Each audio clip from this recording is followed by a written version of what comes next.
Europe is entering a decisive debate about its future budget and its capacity to act.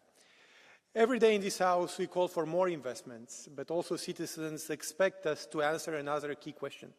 How do we finance everything fairly and responsibly? This is why I initiated this proposal for a new European own resource designed to finance, in particular, education, youth, mental health, addiction prevention and the protection of minors by taxing online gambling, online betting and betting-like digital activities. Together with the S&D Group, we requested that this issue be placed on the plenary agenda after formally introducing a question for oral answer in order to ensure that the European Parliament starts a serious political debate on this topic. The idea is simple. A fast-growing, highly digitalized and increasingly cross-border industry using the added value of the single market should make a fair contribution to support Europe's social priorities and protect vulnerable people. This is not a tax on citizens. It is a targeted contribution. Technically, the proposal is similar to national taxing formats. We can discuss a limited European levy, for example, around 1%, applied on the revenues or the turnover generated by major online gambling and betting operators active across the European market.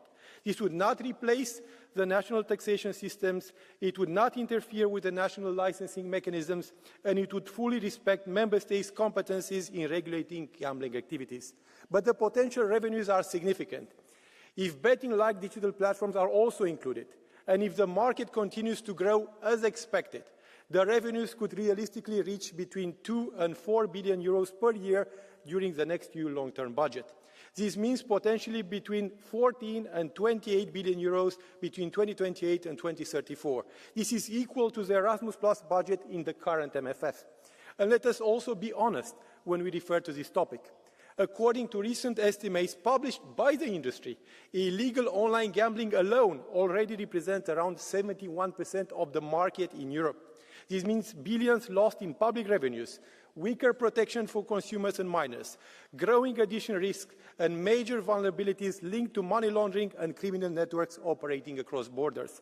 This means that even the countries with the big online industry, like Malta, Cyprus and Estonia, are losing money for the national budget. So Europe cannot pretend this problem does not exist. We have to interfere, we have to fight illegal operators, but in the same time, we are going to protect citizens. So Europe must show that it is capable not only of deciding together about how we spend the money, but also how we can build common resources that will be available as soon as possible.